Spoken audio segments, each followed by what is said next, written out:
안녕하세요, 범인입니다. 오늘 이야기할 범죄학 이론은 아마도 많은 분들이 들어보셨을 이론 중에 하나일 걸로 생각이 돼요.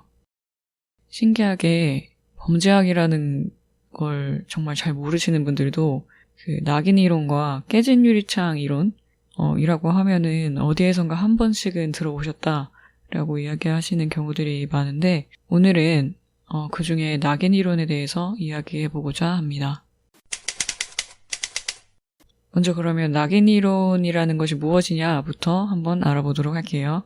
낙인 이론은 범죄를 설명함에 있어서 낙인이라는 개념을 이용해서 범죄를 어떻게 설명하고 이해하느냐에 초점을 맞춘다고 보시면 되는데, 낙인은 일단 사회가 어떤 구성원한테 너는 일탈자야 혹은 범죄자야 라고 해서 이제 낙인을 찍는다라고 표현을 하죠. 꼬리표를 붙인다 라고 또 표현을 하고요. 이런 행위에 초점을 맞춰서 범죄 현상을 설명하고자 하는 이론이라고 생각하시면 될 것 같습니다. 그래서 이 낙인이라는 개념은 범죄 현상에 있어서 원인이 될 수도 있고요, 결과가 될 수도 있는 그런 요소예요.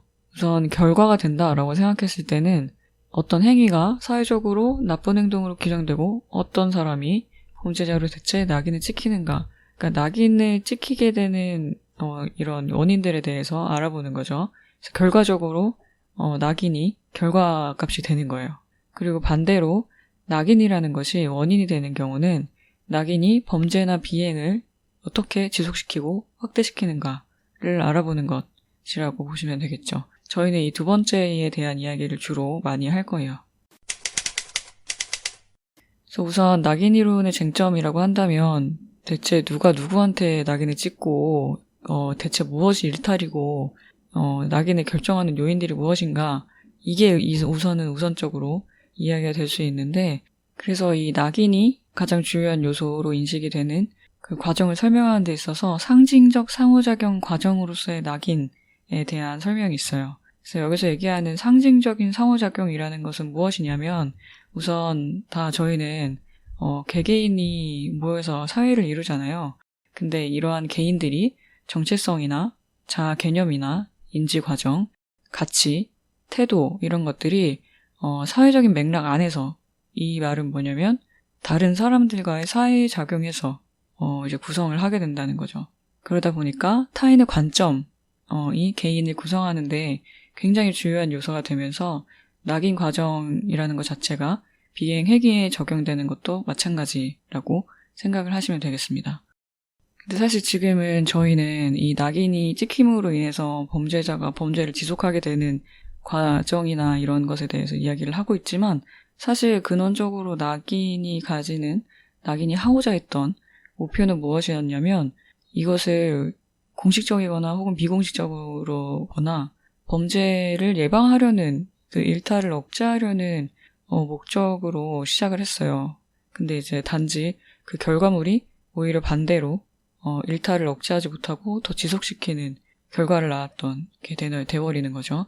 그래서 그러면 대체 낙인을 찍는 주체는 누구냐에 대한 궁금증이 생길 수 있어요.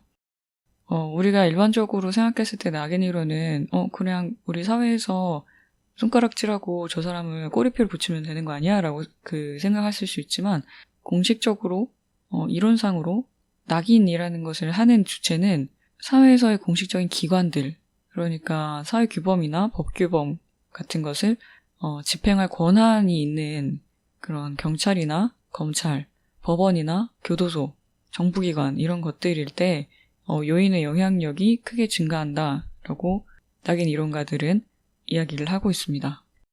그러니까 단순히 대중이나 지역 사람들, 주민들 이런 개념이 아닌 거죠. 여기서의 낙인은 공식적인 기관으로부터의 낙인을 이야기를 해요. 그래서 낙인의 과정이 어떤지를 좀 살펴보면, 우선은 1차적으로 일탈을 저지르게 돼요.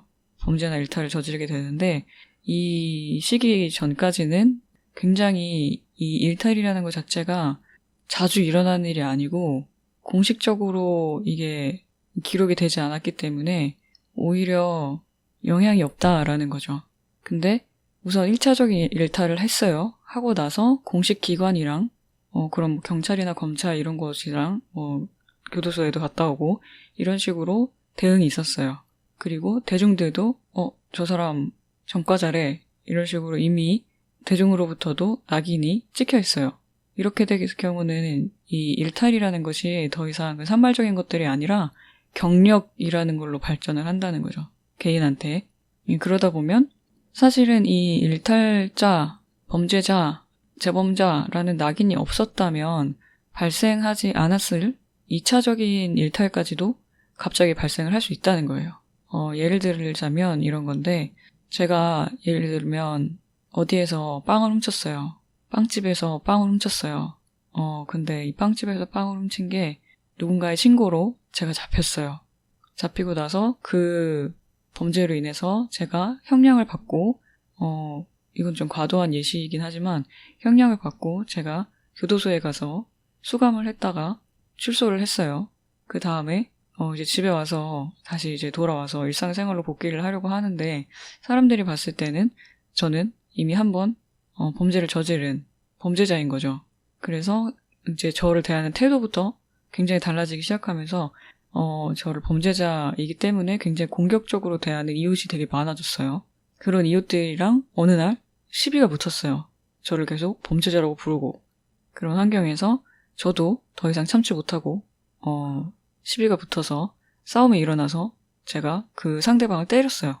그렇게 되면은 사실 제가 1차적으로 그런 낙인이 없었다면 사실 이런 폭력범죄가 일어나지 않았을 수 있는 것인데 지금 우선은 1차적인 일탈로 인해서 제가 공직기관의 대응으로 형량을 받고 교도소를 갔다 온 것까지는 그렇다 치는데 그 이후에 그걸로 인해서 생겨나는 사회적인 낙인들, 그걸로 인해 생겨나는 저는 어디를 취업할래도 취업이 안 되는 거다거나 하는 식으로 또다시 빵을 훔쳐야 하는 상황을 다시 만드는 그런 상황들이 계속 생겨난다거나 하는 식으로 하나의 일탈, 하나의 낙인이 어찌 보면은 이런 그 연쇄작용을 일으킬 수 있다라는 것이죠. 그래서 이 낙인 이론은 다른 이론들이랑 다른 점은 우선 이 일탈에 대한 리액션인 반응인 낙인 이 하나만을 핵심적인 원인으로 보고 이제 범죄 지속 원인으로 보고 그것을 설명하려고 노력했다라는 데 의의가 있고요. 이게 또 생각해보면 굉장히 또 명확한 원인이 될 수 있잖아요. 저희가 생각해도 지금 제가 말씀드린 예시로도 그렇고 그런 과정을 거치면 누구나라도 범죄를 지속할 수 있는 상황들이 이어질 수 있다라는 것을 알게 되면서 이게 굉장히 그 1960년대에 대다수의 연구자랑 이론가들, 실무자들이 엄청 관심이 있어 했고 당시에 또 유행이기도 했어요. 왜냐면 그때 미국이 가진 형법 체계 자체가 너무 이게 근원적으로 잘못했다. 형법 체계가 지금 사람들을 대하는 모습이 낙인을 찍고 그 낙인을 찍은 것들을 다시 사회에서 받아들일 때 낙인이 찍힌 채로 그 범죄자들을 받아들이면서 사실은 이 사회 적응을 다시 하지 못하게 만드는 그런 상황이 아니냐라는 그런 비판들이 있으면서 그런 정치적인 분위기랑 굉장히 잘 맞아서 당시에는 굉장히 성행을 했어요. 근데 이 이론이 1970년대 후반부터는 좀 비판을 많이 받기 시작합니다. 우선은 여러 연구들의 결과가 그렇지 않다라는 결과들이 나오기도 했고 그리고 사실 이 낙인 이론을 처음에 어찌 보면 근간이 됐던 그 베커라는 학자가 있는데 이 베커라는 학자가 냈던 연구에서 낙인이라는 개념이 나오고 낙인 이론이 발전을 했는데 그 애초에 이 베커라는 학자는 이 연구가 부분적인 현상만을 설명할 수 있고 이 이론을 창시하고자 하는 그런 그 거대한 의도가 없었다라는 것을 이제 밝히면서 이 이론에 대한 관심을 더 이상 갖지를 않게 돼요. 보통 굉장히 이론의 창시자라고 하면은 그 이론을 끊임없이 이제 발전시키려고 하고 하는 노력들이 대부분 있는데 이 학자 같은 경우에는 본인은 전혀 그런 의도가 없었고 이렇게 일부만이 설명될 수 있다는 것을 본인도 알고 있고 한계가 있다. 그리고 나는 더 이상 신경 쓰지 않겠다라고 이제 선을 그은 거죠. 어찌 보면은.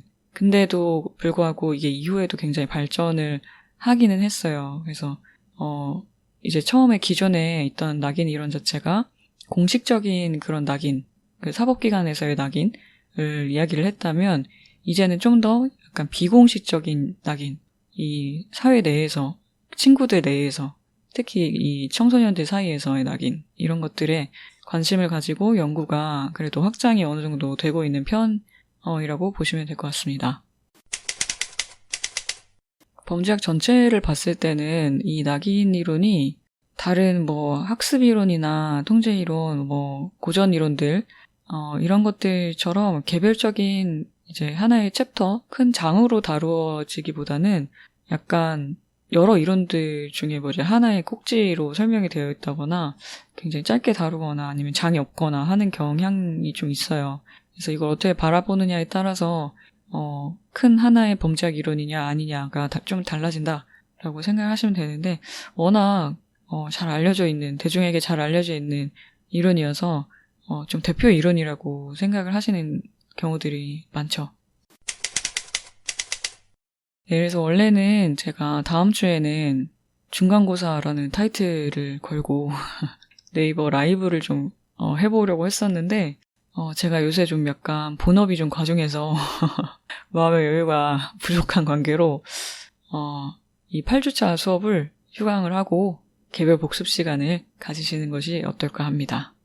원래대로면 지금 대학교 같은 경우는 약간 이제 벚꽃도 떨어지고 있고 이제 하면서 딱 그 중간고사 기간이잖아요. 그러면서 이제 벚꽃도 못 보게 중간고사 이때 본다 이러면서 이제 막 중간고사 봐야 되는데 이제 그 느낌이 올해는 좀 들지 않아서 좀 아쉬운 것 같아요. 대신에 제가 꼭 종강 때는 네이버 오디오 클립 라이브를 해보도록 하겠습니다. 시간 이런 거 정해놓고 해야 되는 건지 해보질 않아서 잘 모르겠지만 네, 그때 가면 또 이 아이디어가 떠오르겠죠?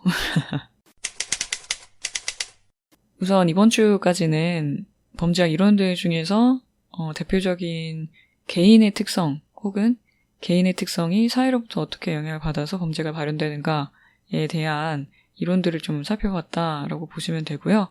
다음 주 그 중간고사를 기념한 휴강 강의 이후에서는 범죄를 개인의 수준에서 본다기보다는 약간 사회의 수준, 지역사회 혹은 이렇게 좀 더 큰 거시적인 수준에서 바라보는 이론들에 대해서 이야기를 해보고자 합니다.